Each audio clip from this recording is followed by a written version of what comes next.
मैं धीरेन्द्र कुमार। पिछली वीडियो में हमने जाना था प्रकाश के अपवर्तन के बारे में, प्रकाश के अपवर्तन के नियम के बारे में और प्रकाश के अपवर्तन की विशेषताओं के बारे में। इस वीडियो में हम जानेंगे कि जब कोई प्रकाश किरण दो माध्यम को अलग करने वाली सतह पर लंबवत पड़ती है, यानी बिल्कुल सीधी पड़ती है, तो वह बिल्कुल सीधी रेखा में निकल जाती है। इसका कोई अपवर्तन नहीं होता है। जैसे हम यहाँ देखेंगे, विरल माध्यम है, फिर सघन माध्यम, फिर विरल माध्यम। तो विरल माध्यम से सघन माध्यम में अगर प्रकाश किरण एकदम लंबवत आई है तो इसका अपवर्तन नहीं हुआ है, बल्कि ये एकदम सीधी रेखा में निकल गई है। अब यहाँ हम देखेंगे, ये आपतित किरण है, ये अपवर्तित किरण है, और जो निकलती है इसे निर्गत किरण कहते हैं। अब हम जानेंगे पार्श्विक विस्थापन के बारे में। पार्श्विक विस्थापन, तो आपतित किरण ये जो है, इसको हम आभासी रूप से आगे बढ़ाएंगे।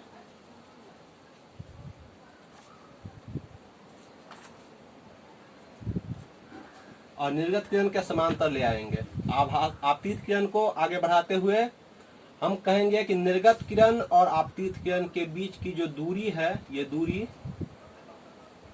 आपतित किरण ये है और ये निर्गत किरण है। आपतित किरण और निर्गत किरण के बीच की दूरी को कहेंगे पार्श्विक विस्थापन।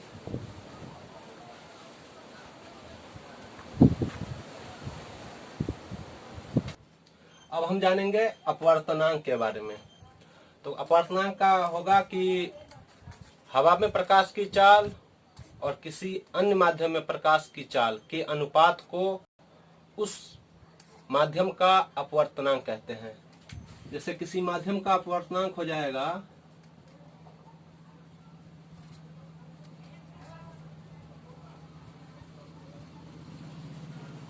हवा में प्रकाश की चाल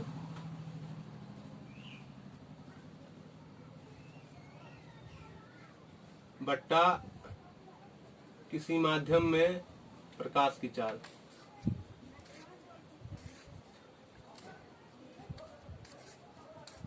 हमें जिस माध्यम में प्रकाश की चाल निकालना है, तो मान लीजिए अगर हमें निकालना है जल का अपवर्तनांक, तो लिखेंगे जल का अपवर्तनांक बराबर हवा में प्रकाश की चाल बट्टा जल में प्रकाश की चाल। या अगर हमें निकालना है कांच का अपवर्तनांक, तो लिखेंगे कांच का अपवर्तनांक बराबर हवा में प्रकाश की चाल बट्टा कांच में प्रकाश की चाल। हमें जिस चीज का अपवर्तनांक निकालना है, तो हवा में प्रकाश की चाल बट्टा उस माध्यम में अपवर्तनांक की चाल को सूचित किया जाता है न्यू से। तो ये न्यू माध्यम को इंग्लिश में कहा जाता है मीडियम, बराबर हवा में प्रकाश की चाल। हवा में प्रकाश की चाल को सी से सूचित किया जाता है, याद रखेंगे। हवा में प्रकाश की चाल सी जानते हैं 3 लाख किलोमीटर प्रति सेकंड होता है, बट्टा किसी माध्यम में प्रकाश की चाल, तो प्रकाश की चाल सी और माध्यम ये एम। जैसे हमें अगर निकालना है कांच में प्रकाश की चाल, तो जी लिखेंगे बराबर सी बाय सी जी।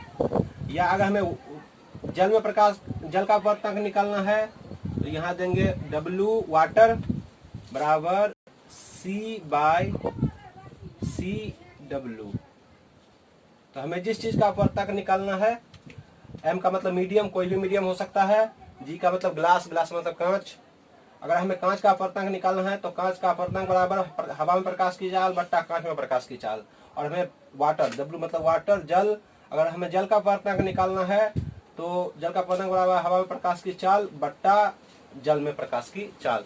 तो किसी हवा में प्रकाश की चाल और किसी अन्य माध्यम में प्रकाश की चाल के अनुपात को उस माध्यम का अपवर्तनांक कहा जाता है। अपवर्तनांक को सूचित किया जाता है न्यू से, जिसे स्मॉल एन लिखा जाता है।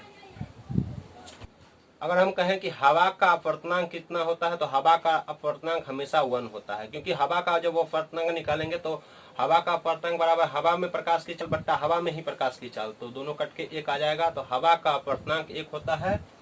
अगर हम ग्लास यानी कांच की बात करें, तो कांच का अपवर्तनांक होता है 1.5 होता है कांच का अपवर्तनांक। और अगर हम जल की बात करें, तो जल का अपवर्तनांक होता है 1.33। तो हवा का अपवर्तनांक 1, कांच का अपवर्तनांक 1.5 और जो जल है वाटर, उसका अपवर्तनांक 1.33 होता है। इसी प्रकार अन्य माध्यम में भी अलग अलग अपवर्तनांक होता है। अगर हम हीरा के अपवर्तनांक की बात करें, तो हीरा का अपवर्तनांक होता है 2.42। याद रखेंगे, हीरा का अपवर्तनांक 2.42 होता है। यहाँ एक और टर्म आता है जिसे कहते हैं आपेक्षिक अपवर्तनांक। आपेक्षिक अपवर्तनांक, तो आपेक्षिक अपवर्तनांक का कहेंगे कि दो अलग अलग माध्यम में प्रकाश के चाल के अनुपात को आपेक्षिक अपवर्तनांक कहते हैं। जैसे दो अलग अलग माध्यम ले सकते हैं कोई भी, जैसे जल ले सकते हैं और कांच ले सकते हैं। तो जल और कांच का आपेक्षिक अपवर्तनांक बराबर जल में प्रकाश की चाल बट्टा कांच में प्रकाश की चाल। जैसे हम ले सकते हैं हवा या कांच, तो हवा में प्रकाश की चाल बट्टा कांच में प्रकाश की चाल, तो इसे कहेंगे आपेक्षिक अपवर्तनांक। अब हम जानेंगे लेंस के बारे में, LENS, लेंस। तो कहेंगे कि दो पारदर्शक सतहों से घिरा हुआ पदार्थ लेंस कहलाता है। उसमें दो सतह होते हैं, दो पारदर्शक सतह होते हैं जिसके आर पार दिखाई पड़े। लेंस का उपयोग किया जाता है कैमरा में, आजकल मोबाइल में भी लेंस का उपयोग होता है। आंख में होता है, हमारे आंख में उत्तल लेंस होता है, तो आंख में होता है लेंस, कैमरा में होता है, दूरबीन में होता है, चश्मा में होता है और सूक्ष्मदर्शी में होता है। तो इन सबों में लेंस का उपयोग किया जाता है। अब हम जानेंगे लेंस होते हैं दो प्रकार के। लेंस दो प्रकार के होते हैं। पहला होता है अवतल लेंस, जिसे कॉनकेव लेंस कहते हैं, और दूसरा होता है उत्तल लेंस, जिसे कहते हैं कॉन्वेक्स लेंस। अगर हम चित्र की बात करें तो अवतल लेंस देखने में कुछ ऐसा होता है।